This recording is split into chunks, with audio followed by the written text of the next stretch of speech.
그러므로 주 안에서 갇힌 내가 너희를 권하노니 너희가 부르심을 받은 일에 합당하게 행하여 모든 겸손과 온유로 하고 오래 참음과 사랑 가운데서 서로 용납하고 평안에 매는 줄로 성령이 하나 되게 하신 것을 힘써 지키라.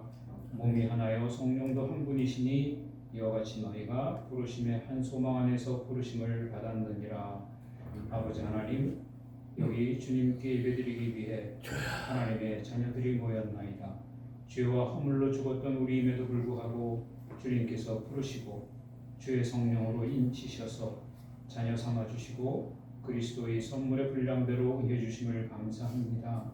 주님 가르치심을 따라 신호 회원들이 낮은 자세와 온유함과 참을성을 가지고 서로 대하며 사랑으로 용납하도록 인도하옵소서. 성령님께서 평안의 줄로 한데 묶어 이루어 놓으신 하나됨을 지키려 했으며 살아가게 하옵소서. 감사드리며 예수님 이름으로 기도하옵나이다. 아멘. 찬송가 80장. 예.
사랑의 아버지 하나님, 죄와 허물로 죽었던 우리를 예수 그리스도와 함께 살리시고 아버지의 거룩한 자녀로 하나님 나라를 누리게 하심에 감사드립니다.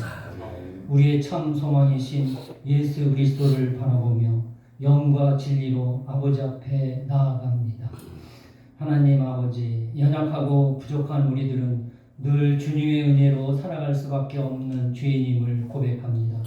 농부의 씨앗이 가시달 떨기밭에 떨어져 열매 맺지 못한 같이 세상 염려와 재물에 대한 탐심으로 주님 말씀 올바르게 깨닫지 못하는 우리 믿음을 긍휼히 여기시고 용서하여 주시옵소서.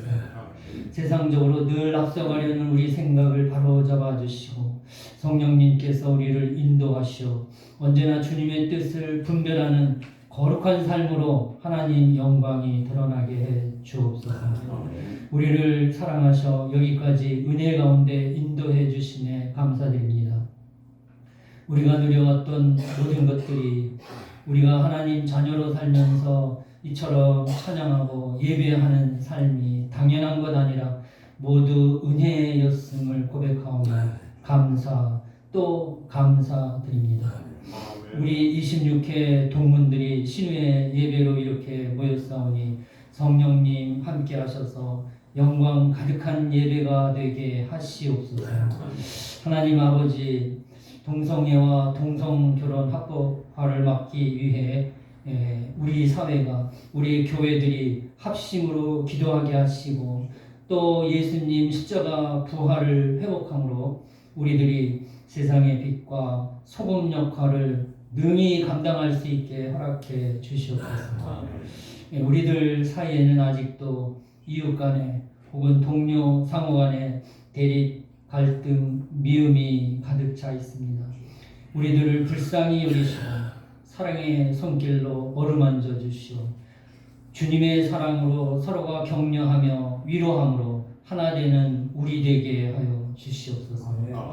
오늘 우리 동문 황인원 목사님 세우셔서 주의 말씀 선포케 하셨으니 성령님께서 친히 주장하셔 능력의 말씀, 은혜의 말씀 선포케 하시고 우리 모두가 심령 가운데 새기며 삶으로 실천하고자 결단하는 시간이 되도록 축복해 주시옵소서. 우리 신우의 예배를 섬기는 백운기 회장님과 또 부회장, 회계 고문, 그리고 최명진 목사님과 또 여러모로 헌신하는 신우의 지체들 수고를 기뻐 받아주시고 하늘의 신령한 복과 은혜로 채워 주시옵소서. 우리 신우의 동문들 모든 가정마다 오직 주님만 섬기는 신실한 크리스천 가정으로 굳게 세워주시고 그 자녀들도 믿음의 용사로 거듭나게 하셔 복된 가정이 되도록 축복해 주시옵소서. 각 가정마다 연로하신 부모님, 질병이나 우한, 재정 형편, 자녀에 대한 특별한 기도 제목이 있사오니 주님 뜻하신 대로 용납하여 주시옵소서. 성령님께서 항상 우리와 함께 하시기를 간구하오며 모든 말씀 예수 그리스도 이름으로 간절히 기도드립니다. 아멘.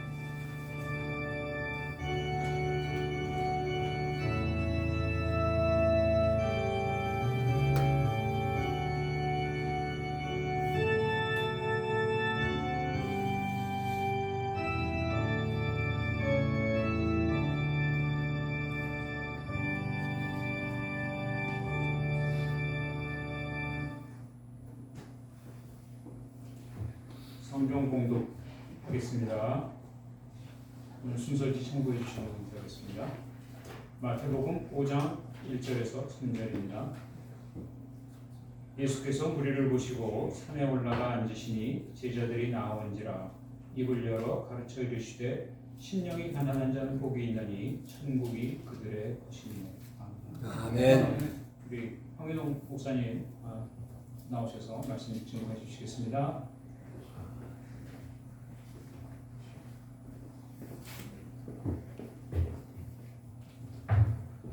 기도하십시다. 자비로우신 주님 은혜 감사를 드립니다. 이 시간 우리가 말씀을 상고할 때 성령께서 역사하셔서 말씀을 바르게 깨닫게 해주옵시고 우리 마음판에 새기고 예수의 제자된 삶을 살 수 있도록 도와주시고 인도해 주시옵소서.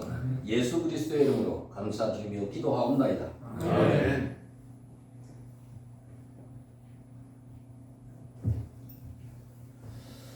오늘 심령이 가난한 자는 복이 있다 라고 말씀하세요. 오늘 시작을 보게 되면은 예수께서 무리를 보시고 산에 올라가 앉으시니 제자들이 나온지라 이렇게 되어 있습니다. 마태복음 4장에서 예수께서는 마귀에게 시험을 받으시고 승리하시며 메시아로서의 공생애를 시작하십니다. 이제 비로소 회개하라 천국이 가까웠다 라고 말씀하세요. 그리고 제자들을 부르시며 갈릴리에서 두루다니시며 그들의 회당에서 가르치시며 천국 복음을 전파하시며 백성 중의 모든 병과 모든 악한 것을 고치셨다라고 25절에 되어 있어요. 예수님의 주무대가 갈릴리입니다. 근데 그들의 회당에서 가르치시며 이걸 보더라도 상당히 초기에는 유대교에서 굉장히 관대했다 이런 걸 볼 수가 있어요. 이 사람의 정체가 누구냐고 계속 물어보는데 우리 구원의 사실은 키는 그겁니다. 오늘도 우리에게 물어보세요. 내가 누구냐? 계속 보면은 복음서에서 유대인들이 계속 예루살렘에서 보내지 않습니까? 바리새인들과 사두개인들의 그 첩자들을 보내, 혹은 선생들을 보냅니다. 내가 누구냐? 그래서 이 초기에는 보게 되면은 예수를 아주 아마 바리새인들이 굉장히 우호적이었어요. 왜냐면은 바리새인들은 우리가 후반부에 나오잖아요. 부활이나 이런 걸 믿었지 않습니까? 사두개인들은 굉장히 현실적입니다. 믿지 않았어요. 이런 거. 그리고 모세오경만 믿었죠. 그런 선지서들은 믿지 않았습니다. 그래서 바리새인들이 처음에는 굉장히 우호적이에요. 예수에 대해서. 그러다가 돌았습니다만은 어쨌든 간에 예수께서 그들의 회담에서 가르치셨다라고 되어 있어요. 그래서 그들 중에 모든 병과 악한 것을 고치셨다라고 그가 고치시자 그의 소문이 온 수리아에 퍼졌다. 그가 사람들이 모든 앓는 자들, 각종 범에 들려 고통당하는 자들, 귀신 들린 자들, 간질하는 자들, 중풍병자들 데려오니 그들을 고치시더라. 24절에 그렇게 되어 있어요. 예수께서도 여기서도 우리가 보면은 구분하시죠. 여기서 보게 되면 병에 걸려 고통당하는 자들, 귀신 들린 자들, 간질 들린 자들 다 이렇게 구분하십니다. 우리가 오늘 한국 교회는 보면은 뭐 전부 다 뭐 머리만 조금 아파도 이것이 뭐 빙의 됐다, 뭐 간질하면 이 귀신 들렸다 이렇게 하는 경향이 있는데 대단히 그건 잘못된 겁니다. 스콧 박사라고 그 심리학을 전공한 심리학 박사인데 목사하신 분이 있어요. 그분이 이 축사팀을 구성해 목사들로 축사팀을 구성했는데 나중에 이걸 분석해 보니까 귀신 들린 사람이라고 데려오는 사람들 중에서 1%가 귀신이 들렸더라. 귀신이 들리지 않은 뭐 귀신이 역사하고 있는 건 분명한 사실인데 그게 굉장히 적었다 얘기입니다. 굉장히 위험한 일입니다. 그런 환자들을 우리가 참 끔찍한 일들 많이 듣지 않습니까? 내 친구 그 딸도 뭐 들은 얘기입니다만은 그 음악하는 피아노 치는 그 여자인데 그거 안수한다고 그래가 안차려서 때려 죽였어요 교회에서. 그런 일이 일어납니다. 대단히 그 안타까운 일이죠. 예수께서도 이와 같이 구분하셨다는 것을 볼 수가 있어요. 그래 각종 방언과 병과 귀신 들린 자, 중풍병자를 구분하셨다라고 말씀하십니다. 우리의 빙의 개념은 우리나라에만 있는 개념이에요. 무속 개념, 이거 분명히 알아야 됩니다. 우리가 알아야 될 것은 성령은 거룩하신 영입니다. 우리가 성령과 만나는 전이 어디입니까? 우리 마음이에요. 그건 어쩔 수가 없어요. 하나님은 무소부지하십니다. 성령께서는 공간과 시간의 지배를 받지 않으세요. 그러나 마귀는 공간과 시간의 지배를 받습니다. 사탄도 하나님의 창조된 존재고 공간과 시간의 지배를 받아요. 성령께서는 그러니까 많은 시간과 공간을 초월해서 많은 사람들의 마음을 만나세요. 우리가 하나님을 만나는 데가 사실 마음의 처소가 어디냐? 그것도 굉장히 히라민들로부터 오래 서로 논쟁이 되는 부분 아닙니까? 뭐 위에 있다, 심장이 있다. 마음이란 어디에 있는 것일까? 그게 사실 우리 몸의 어떤 부분에 있는 것은 사실인데 그것은 우리가 참 알기 어렵죠. 어쨌든 성령께서는 모든 사람을 만나십니다. 그 마음의 처소에서 만나요. 그러나 귀신은 그렇지 못합니다. 들어와요. 그것이. 그래서 그런 개념에 대해서 알아야지 성령을 자꾸 그 귀신들, 우리가 무속신앙의 귀신들로 생각하는 것은 그 신성모독입니다. 끔찍한 일이에요. 그걸 우리가 반드시 알아야 될 줄로 믿습니다. 그래서 이제 소문이 나자 우리가 고대사회를 한번 생각해 보자고요. 야, 고대사회에 만약에 말한 것처럼 병에 걸린 자들, 눈먼 자들, 간질 들린 자를 고쳐준다. 어떻게 했어요? 정말 지푸라기 하나 잡을 것 같은 사람들 전부 다 몰려들겠죠. 아주 큰 사건입니다. 이게 엄청나게 큰 사건이에요. 제가 그 얘기를 들었는데 우리가 이단의 뿌리가 사실 평양에서 시작됐는데 평양에 박태선, 문선명 다 평양 출신이죠. 그리고 배군 그 도사가 있어요. 근데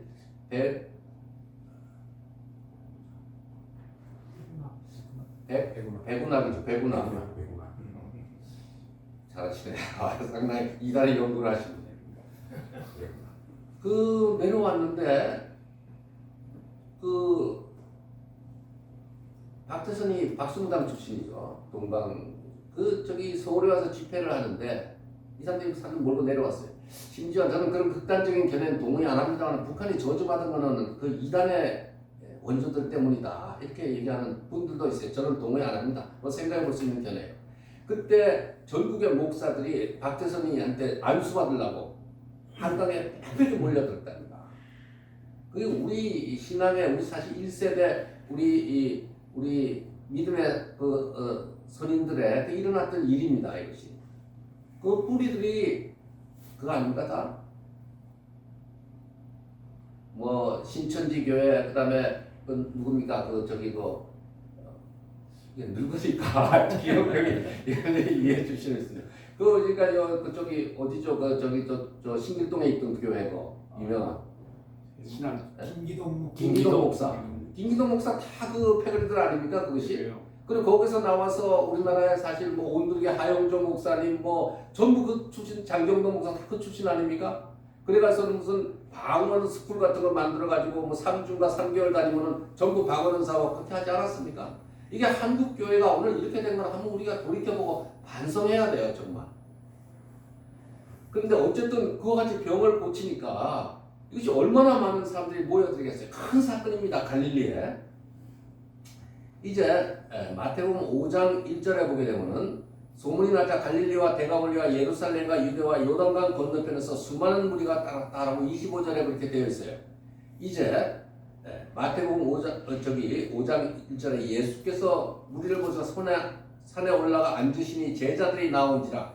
예수의 말씀은 세 가지로 분류할 수가 있습니다. 하나는 대적자들에게 하신 말씀, 그 뭐 바리새인이나 그런 율법학자들에 대한 말씀. 두 번째 자기를 따르는 무리들. 뭐 굳이 표현한다면 굉장히 알지 못하는 사람들, 어리석은 대중들, 그저 기적만 보고 따라온 사람들, 예수의 정체에 대해서 알지 못하는 사람들. 두 번째, 세 번째는 예수의 제자들에 대한 말씀입니다. 오늘의 말씀은 산에 올라가 앉으시니 제자들이 나온지라 이렇게 되어 있어요. 제자들에게 특별히 하신 말씀이다 하는 걸 우리가 알 수가 있습니다.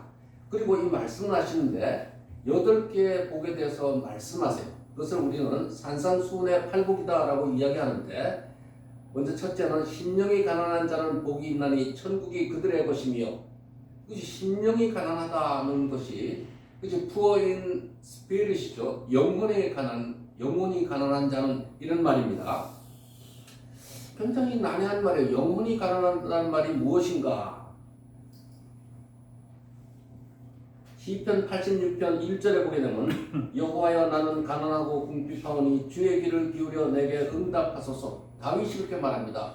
가장 왕이고 가장 큰 부자죠. 다윗이 여호와여 나는 가난하고 궁핍합니다 라고 말합니다. 시편 40편 17절에 보면 나는 가난하고 궁핍하오니 주께서는 나를 생각하시오니 주는 나의 도움이시오 건지시는 자시라 이렇게 말합니다. 이사야서 60장 2절에 보게 되면 물은 마음이 가난하고 심령에 통회하며 나의 말을 인하여 떠는 자 그 사람은 내가 권고하려니와 이렇게 되어 있는데 왜 다윗과 같이 큰 부자가 다윗이 출신부터 뭐 어렸을 때도 소년 영웅 아닙니까? 화려하죠. 그런 사람이 왜 하나님 앞에서는 항상 징징거리느냐 이겁니다. 주님 나는 가난합니다 라고 말하고 있느냐는 겁니다. 이것이 영혼의 가난이다는 것입니다. 주께서는 이제 설교의 서두를 불쌍한 양의 무리들, 고통받는 영혼들, 그의 말씀을 간절히 바라는 자들을 위해서 첫 번째 설교를 여세요. 마음이 가난한 자는 복이 있나니 천국이 저희 것이다. 이것이 사실 시편 1편의 1절의 말을 말씀하고 계신 건데 이걸 영어로 보면 더 확실하죠. Blessed are the poor in spirit. 축복받은 자들이다. 뭐 캐톨릭의 공동모자서가 조금 번역이 더 나아요. 축복받은 자들은 누구냐? are the poor in spirit. 영혼이 가난한 자들이다. 시편 우리가 1편을 보게 1절을 보게 되면은 복 있는 사람은 악인들의 꾀를 따르지 아니하며 죄인들의 길에 서지 아니하며 오만한 자들의 자리에 앉지 아니하고 이렇게 되어 있어요.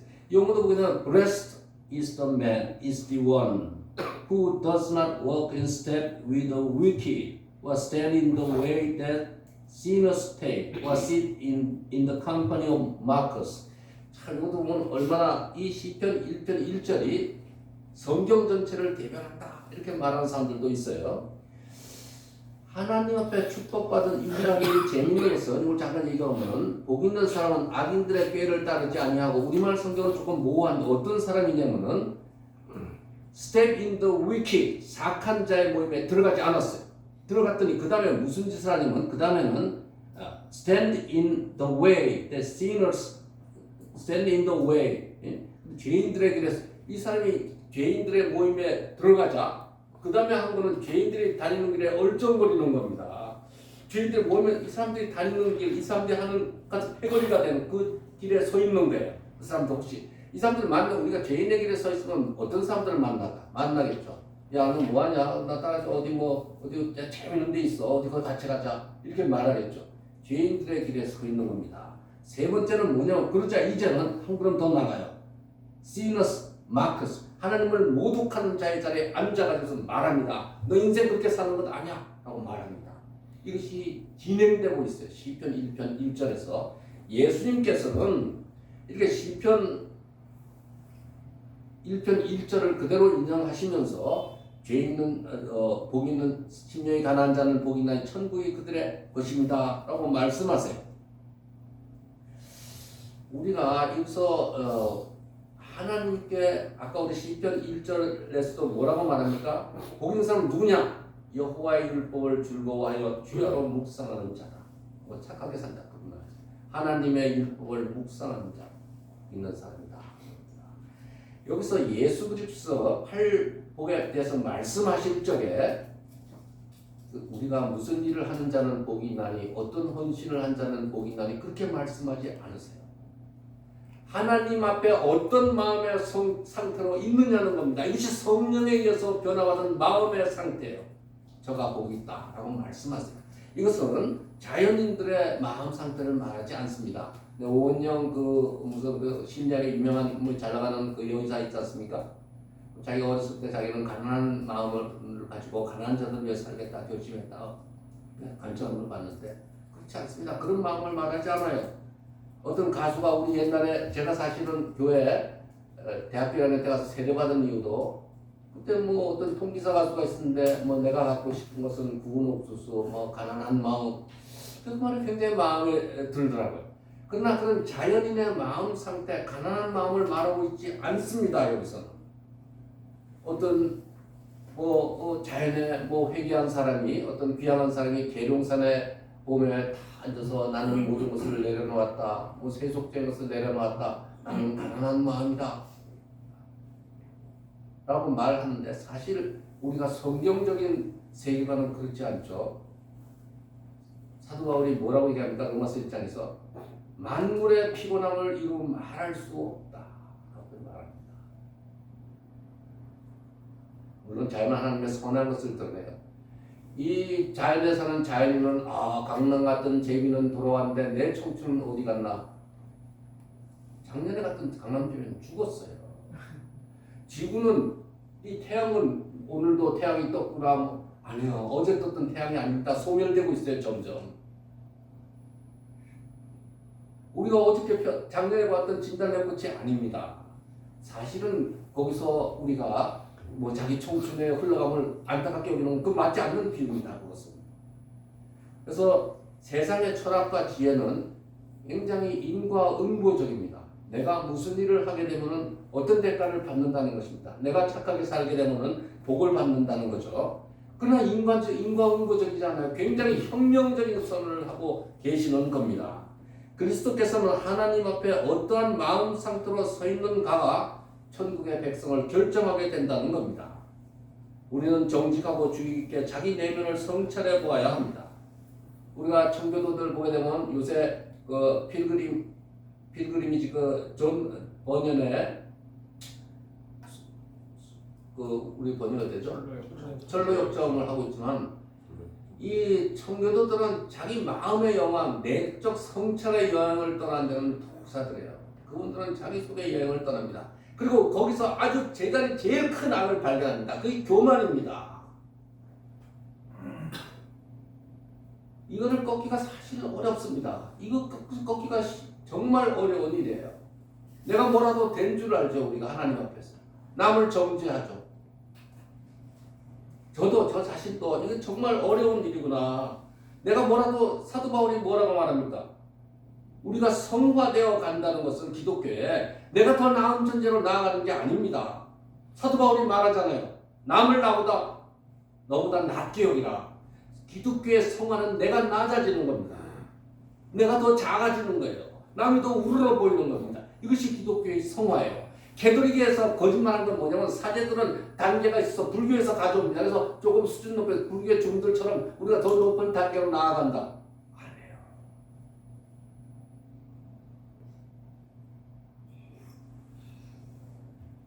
세상의 모든 종교는 모두 인과종이다. 그런데 여기에서는 대단히 혁명적인 선언을 하고 계신다는 것입니다. 그리스도 이전에 누가 심령이 가난한 자를 축복받는 자로 여겼던가? 이러한 말씀의 시작이야말로 주님의 가르침의 요지다는 것입니다. 즉 인간이 무엇을 하느냐가 중요한 것이 아니라 그가 하나님의 면전에 어떠한 존재로 서 있느냐가 천국 백성을 결정해야 되는 중요한 요건이다는 것입니다. 심령에 관한 재정적인 부평과는 다르며 가난하다는 것 그 자체로는 아무런 미덕이 되지 못합니다. 성경에서는 그 유대인들은 그렇게 생각했어요. 하나님의 복은 왜냐하면 그 사람들이 굉장히 현실적인 사람입니다. 하나님의 나라는 이 땅에서 이루어지는 것이다 라고 생각했어요. 이 땅의 축복을 우리가 구약 성경을 보게 되면은 다 부자들입니다. 구약에 뭐 아브라함 전부 다 큰 부자들이죠. 장수했어요. 이렇게 유대인의 생각이라는 것은 그런 개념에 머물러 있어요. 그러나 예수께서는 바로 마음이 가난한 자가 복이다 그렇게 말씀하신다는 겁니다. 우리는 제멋대로 살아가기를 좋아하면서 하나님으로부터 좋은 것을 받을 가치가 있는 자들이다 라고 생각하는 대단히 어리석고 그릇된 존재들입니다. 이것이 구약의 이스라엘이 범한 죄이며 결과적으로 하나님으로부터 멀어졌을 뿐입니다. 오늘날 우리 믿는 자들 대부분이 심령이 부요해져서 그들의 마음속에는 자만심이 가득하고 독선적인 인간으로 변화되어 있습니다. 누가복음 16장 15절에 예수께서는 너희는 사람 앞에서 스스로 옳다는 자이나 너희 마음을 하나님께서 아시나니 사람 중에 높임을 받는 그것은 하나님 앞에 미움을 받는 것이라 라고 바리새인들을 질책하세요. 오늘날 기독교의 도처에 현대적 바리새인들의 교만한 사람들이 어디 가나 볼 수 있는 것이 오늘날 우리 기독교의 현실입니다. 그러면 심령에 관한은 무엇인가? 다시 우리가 볼 때 모세와 아론이 가서 바로에게 말하되 이스라엘 하나님 여호와의 말씀에 내 백성을 보내라. 그들이 광야에서 내 앞에 절기를 지킬 것이니라 하셨나이다 라고 얘기하자 바로가 가로되 여호와가 누구간데 내가 그 말을 듣고 이스라엘을 보내겠느냐? 나는 여호와를 알지 못하니 이스라엘도 보내지 아니하리라 라고 말합니다. 우리가 사실 모세에게 하나님이 저는 그런 생각을 해봅니다. 우리가 예전에 모세가 80에 하나님이 부르셨다 이렇게 얘기하는데 야 80이 되니까 겸손해져서 우리가 옛날 성경 공부할 때 아주 겸손해져서 그 부르신 거다. 80까지 그 별 볼 일 없이 미디안 광야에서 뭐 양이나 치면서 있으니까 굉장히 낮아졌을 거다. 저는 근데 그게 동의할 수가 없어요.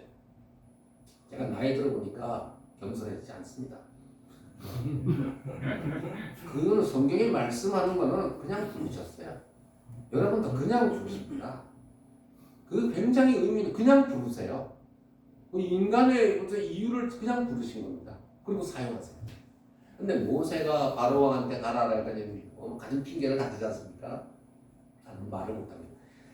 그래도 명색이 그 당시에 가장 최강의 제국이라는 이집트의 왕자 출신인데 이집트가 어떤 나라인지를 아는 겁니다. 바로 왕한테 가가지고 그게 뭐지? 말도 안 되는 얘기를 하는 겁니다. 그게 바로 왕의 이 이집트 왕의 바로가 가졌던 마음, 여호와가 그렇게 뭔데 나한테 그렇게 하느냐? 교만한 마음의 대표적인 거라는 것입니다. 출애굽기 5장 2절에 보면 바로 왕 여호와가 누구한테 내 그 말을 듣겠느냐? 오만함, 자만심과 반대되는 마음의 상태가 심령이 가난하다는 것입니다. 심령이 가난하다는 것은 나는 가진 것이 아무것도 없으며 나는 아무것도 아니며 아무것도가 할 수가 없으며 나는 모든 것을 필요로 하며 전적으로 하나님만이 나를 도우실 수 있다. 그것을 고백하는 것입니다. 이것은 내적인 성령의 역사로 말미암아 자신의 공허함을 깨닫는 것입니다. 이것은 나의 모든 의로움이 누더기에 불과하다는 것을 깨닫는 괴로움으로부터 시작되는 찬송과 나의 의는 이것뿐 예수의 피밖에 없네. 우리 모두가 저는 그러리라고 생각합니다. 아무리 우리가 훌륭한 삶을 살았든 존경받는 삶을 살았든 혹은 굉장히 루즈로서의 삶을 살았든 간에 우리 마지막 고백은 나의 의는 이것뿐 예수의 피밖에 없네 라고 말하리라고 생각합니다. 내가 최선을 다한 말이라도 받아들여지지 않으며 하나님은 싫어하신다는 사실을 깨닫게 된다는 것입니다. 심령의 가난은 자기가 하나님 앞에 흙으로 된 존재라는 것, 전적인 무용성과 지옥에 가야 마땅할 자라는 것을 깨달음으로부터 나타난다는 것입니다.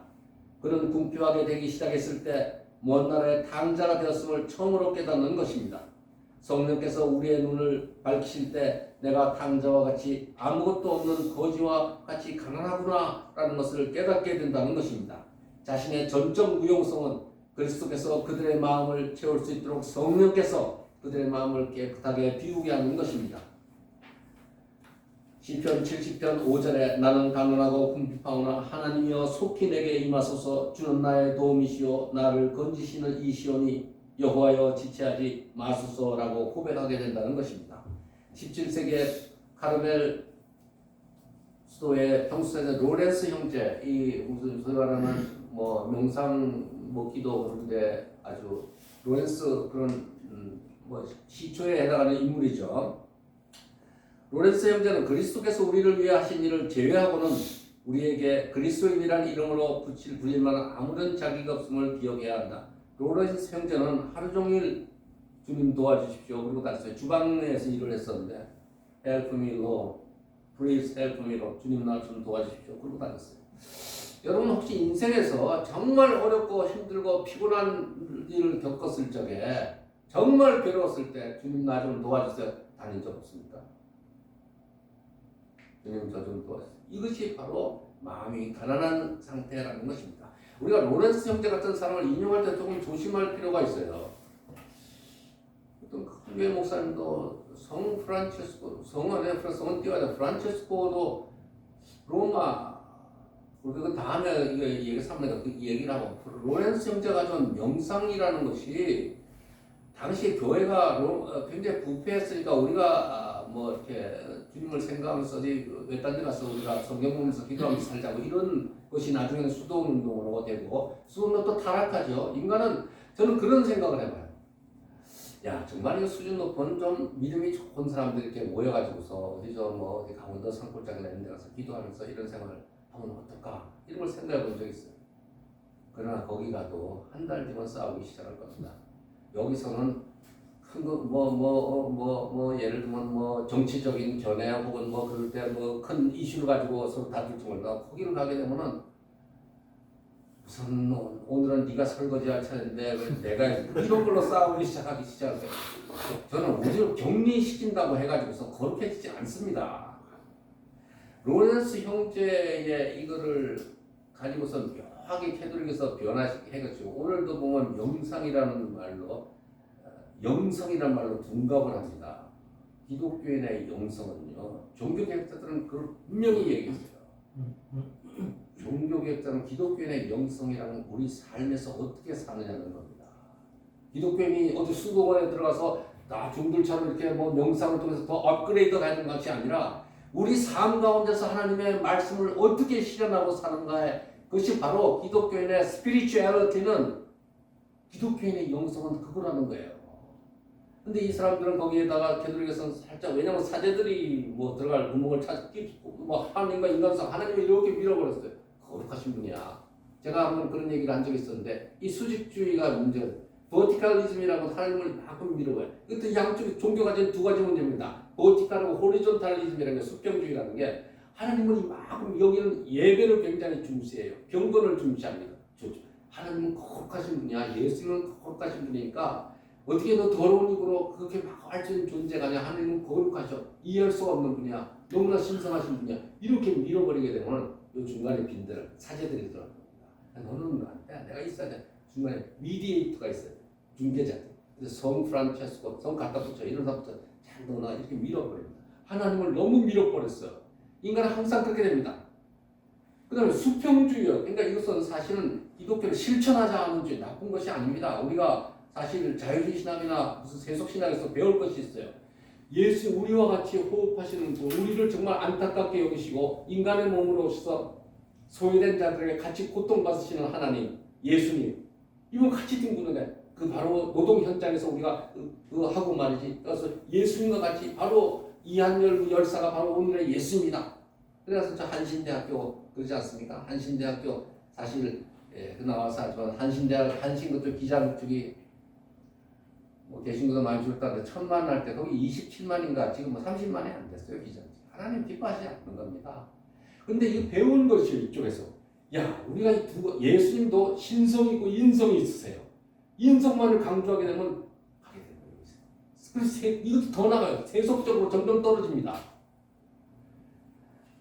우리 민중신학이란 세속신학이 해방신학에서 왔는데 구티에레스 해방신학의 관계 페루의 친구죠. 스페인의 후손들 백인들이 1%에서 2%를 차지하는데 그 중남미 경제 50%를 차지합니다. 나머지는 뭐 비참하게 말할 데가 없어요. 이게 해방신학입니다.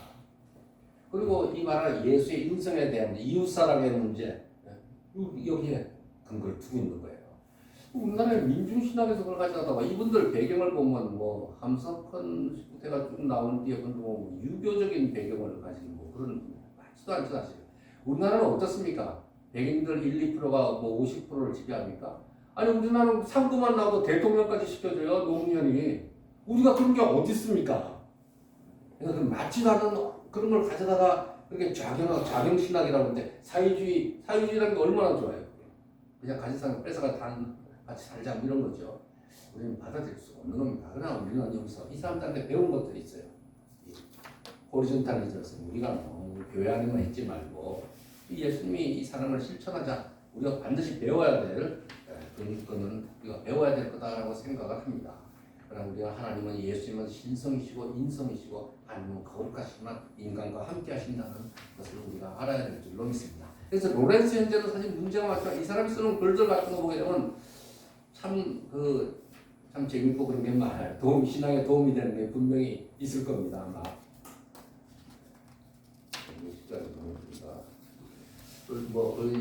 로렌스 현재 좀 얘기했었는데 다음에 기회 있으면 하도록 하겠습니다. 그래서 이렇게 가난한 자에게 천국이 저희 것이라는 축복이 주어진다는 것입니다.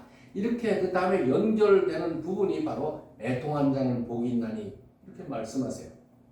이렇게 가난한 영혼이 가지게 되는 내가 완전히 벗은 상태고 나는 아무런 의가 없구나 라고 생각하게 되는 고백하게 되는 영혼이 자기 죄를 슬퍼하게 됩니다.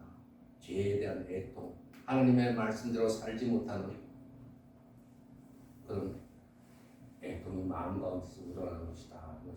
이것이 다 한 맥락으로 되어 있어요. 애통하는 자는 복이 있나니 저희가 위로를 받을 것입니다.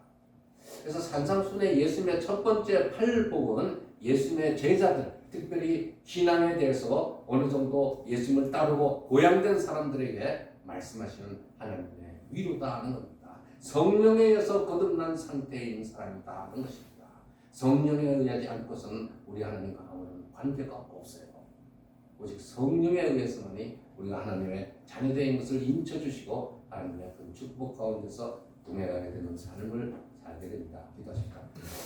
자비로우신 주님의 은혜에 감사와 경배를 드립니다. 참 우리는 아버지 하나님 우리 속을 들여다보면 선한 것이 없사오니 주 성령께서 우리로 하여금 하나님 앞에 벗은 상태인 것을 깨닫게 해주옵시고 오직 우리 주 예수 그리스도를 의지하고 말씀에 순종하는 삶, 제자된 삶을 살 수 있도록 도와주시고 인도해 주시옵소서. 예수 그리스도의 이름으로 감사드리며 기도하옵나이다. 아멘.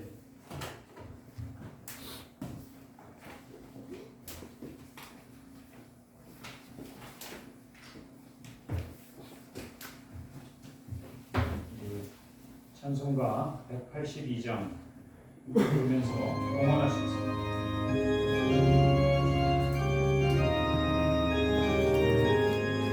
강물같이 흐르는 길로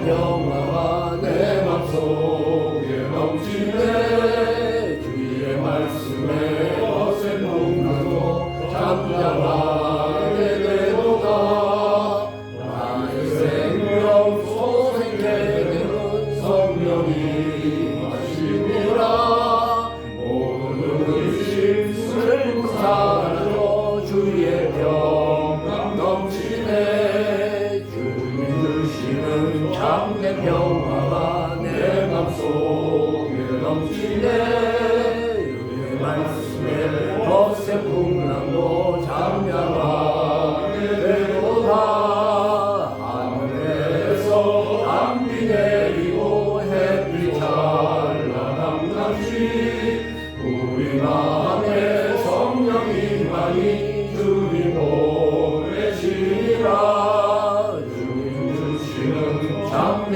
평화가 내 맘속에 넘치네 주의 말씀에 거센 풍랑도 잠잠하게 되도다 생명심에 넘쳐 흘러서 마르하며 적시니 의의 열매 모로 이뤄서 추수를 기다리네 주님 주시는 참된 평화가 내 맘속에 넘치네 주의 말씀에 거센 풍랑도 잠잠하게 되도다 놀라우신 주의 은혜로 그의 얼굴 뵙겠네 영화로운 안식처에서 영원토록 쉬겠네 주님 주시는 참된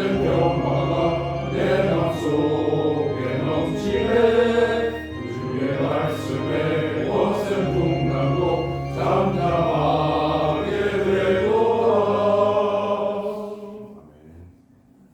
기도하시겠습니다.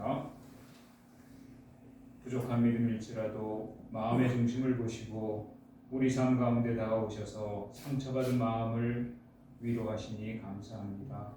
병으로 인해 낙심하거나 삶에 지치고 고단하여 쓰러질 때도 주님께서 친히 손 내미셔서 일으켜 세워주시니 감사합니다. 베풀어 주신 주님 사랑에 감사해서 주님이 우리에게 허락하신 것 일부를 내어드립니다. 주님이 기쁘게 받아주시고 헌금이 쓰이는 곳마다 주님 사랑을 알게 하여 주시옵소서. 이제는 젊었을 때를 추억하며 나이 들어감을 아쉬워하기보다 우리 모두 성령 충만하여 꿈을 꾸며 그 꿈을 이루어가게 하시옵소서. 또한 천국 입성이 가까워질수록 본향을 더욱 사모하고 각자에게 주어진 순례의 길을 잘 마칠 수 있도록 인도하옵소서.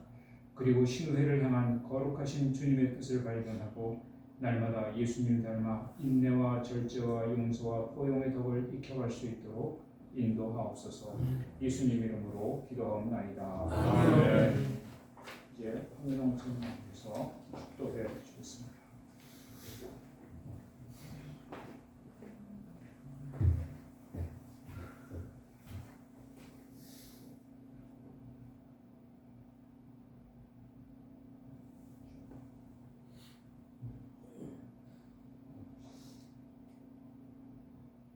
주 예수 그리스도께서 너희를 심판날에 책망할 것이 없는 자로 끝까지 견고케 하시리라.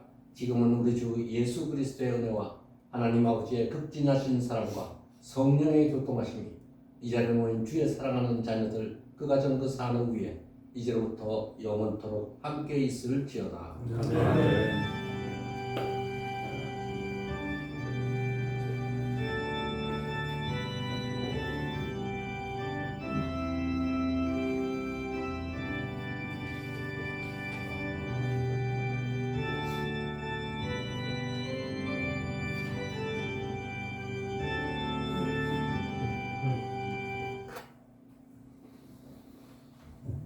그 알리는 말씀 참고 해주시기 바랍니다. 오늘 설교와 또 2부 앞으로 강의를 진행해 주실 홍민홍 목사님께 감사드립니다.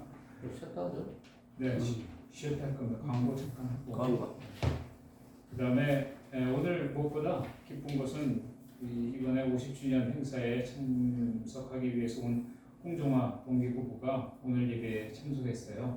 잠깐 나와서 인사 해주시면 좋겠습니다. 오늘 7시에 미국 LA로 돌아간다. 같이 나오시죠.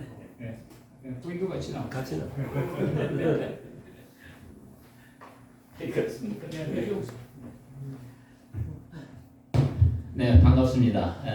50주년 그 핑계로 그렇게 한국에 와가지고 친구들 얼굴에도 한번 더 보고 싶어가지고 왔는데 마지막 날까지 보고 싶고 가니까 오늘 또 신우회가 있어요.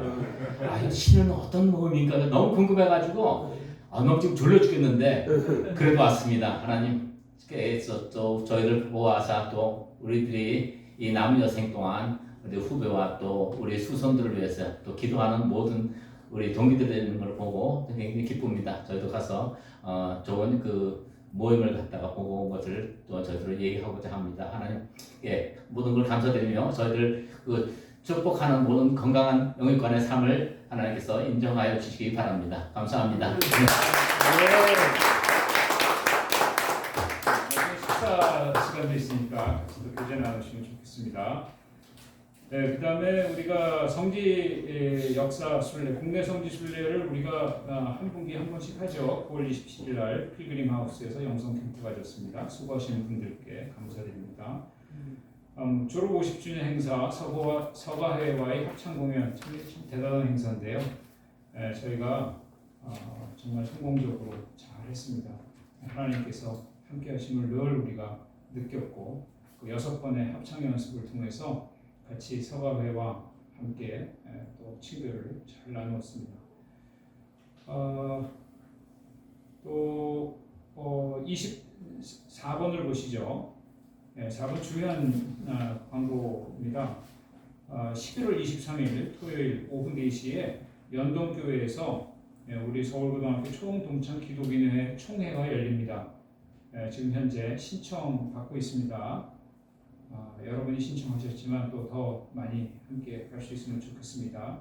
누구든지 참석이 가능합니다. 많은 참석 부탁드리고 저녁 식사도 제공이 됩니다.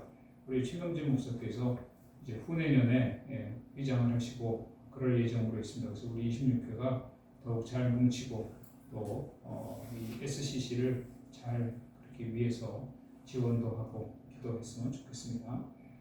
5번째입니다. 12월 9일 날 저희가 원래 모임 3보 순서인데요. 이때 그 총회가 있습니다. 1년에 한 번씩 미리 총회 한다는 것을 알려드리니까 잘 준비해서 할 수 있도록 기도 부탁드리겠습니다. 6번째 보시면은 오늘 이제 요거 끝나고 바로 기념 촬영할 겁니다. 그 다음에 잠깐 한 5분 정도 시간이 좀 갔지만 한 5분 정도만 쉬고 그리고 2부의 강의를 듣도록 하겠습니다. 오늘 점심은 이영식 신우가 대접합니다. 오늘 기도도 하시고 식사도 하셨다. 우리가 7번 또 그다음에 앞에 있는 공동기도 제목에서 항상 기도하는 가운데 있으니까 매일 못하시더라도 주보를 머리맡에 놓으시고 가끔 생각나면 또 기도해 주시면 감사하겠습니다. 오늘 식사 후에 임원회의가 있습니다. 카페에서 할 테니까 임원분들은 참석해 주시기 바랍니다. 감사합니다.